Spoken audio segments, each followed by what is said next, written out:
Hey, Clarinets.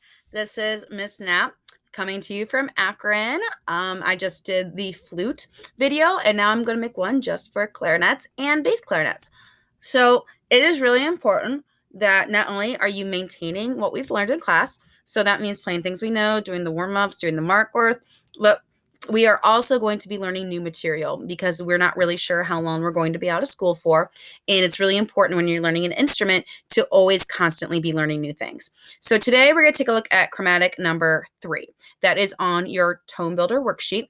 So in chromatic number 3, there are 2 ways that you can use this video. If you can already play chromatic number 3, then don't even waste your time and watch this, okay? So that's fine. But if you are someone that you're looking at it and you're like, oh my gosh, I might need some help with this, go ahead and watch this video.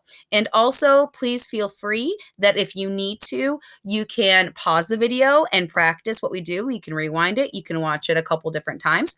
So let us start with chromatic number 3. So the first thing, you need to make sure that your reed is looking good. Yes, mine has lipstick on it. If you have a crack in your reed or if it's really thin at the top and you can see through it, it's almost translucent, you need a new reed. And to be able to play over the break, you need to make sure that your reed is in good shape and it is strong. You need to be playing on at least a 3 or possibly a 3.5. So your reed placement, just to review, you should see a little bit of black behind there. So our first note is going to be an A, but since we are going to be going over the break, that means we're going over a register key. You need to make sure that you have your bottom hand down. So all your fingers need to be covering the holes. You need to have your thumb underneath the rest. If you have any of this happening, then it's going to squeak. So it's almost going to feel like you're going like this. Okay, so make sure that that is down. So right now, go ahead and just play me a G with your bottom hand down, so that way that we are comfortable with that. Okay?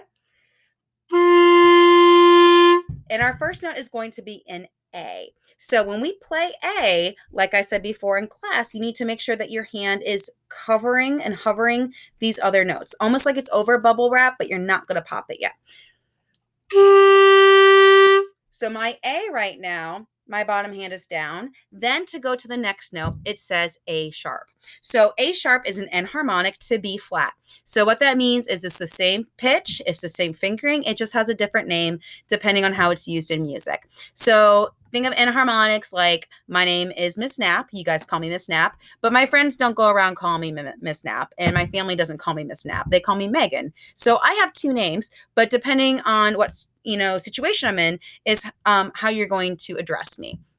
So right now we're going to go to pincher B flat. And on pincher B flat, you just need to make sure that you have this one down and the back hole is not covered. That's why I call it the pincher. So I'm going to go from A to pincher, and I'm making sure my bottom hand is down.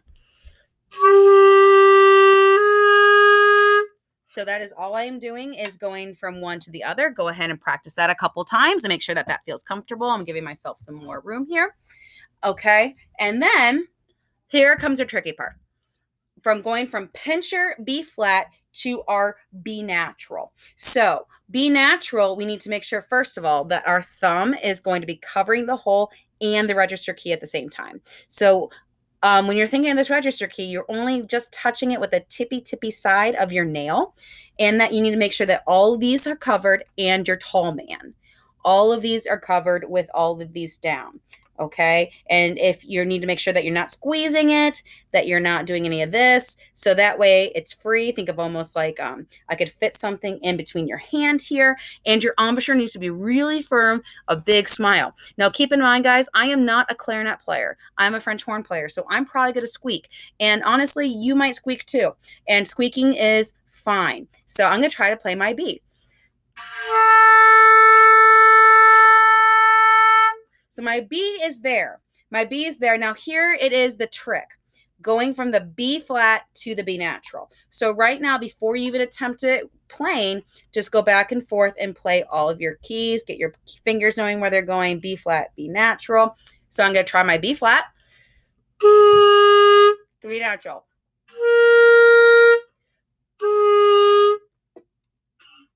Okay. Yep. I got to make sure I'm good.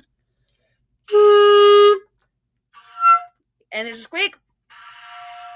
And if it squeaks, what I'm going to do is I'm going to take it away and try again.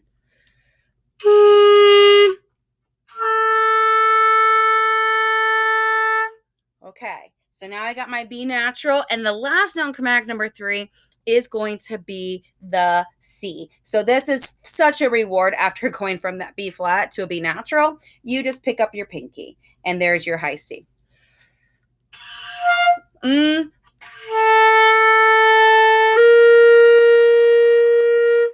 All right. So when you practice as clarinets, this is the most challenging for our instrument. I'm going to say play each note by itself. Then go and put the two notes together like I did. So we have. There we go.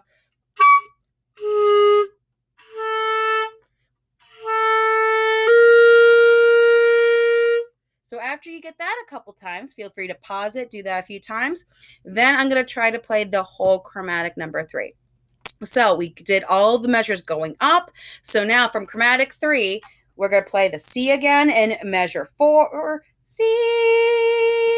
Oh, sorry. C, B natural, B flat, A. And that's how that goes. So make sure you get the fingers again. We have C, B natural, B flat, A. And there is chromatic 3. So I'm going to go ahead and I'm going to play it on the clarinet.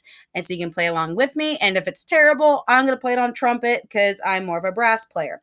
But that just shows you guys that we all need to practice our instruments and everyone can learn and get better. It just takes time and practice to develop your skills. So let's go ahead and play chromatic number 3.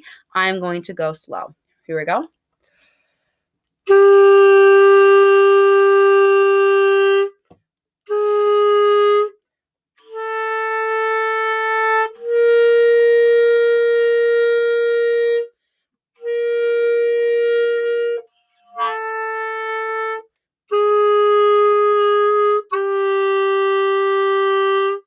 All right, and there's chromatic 3.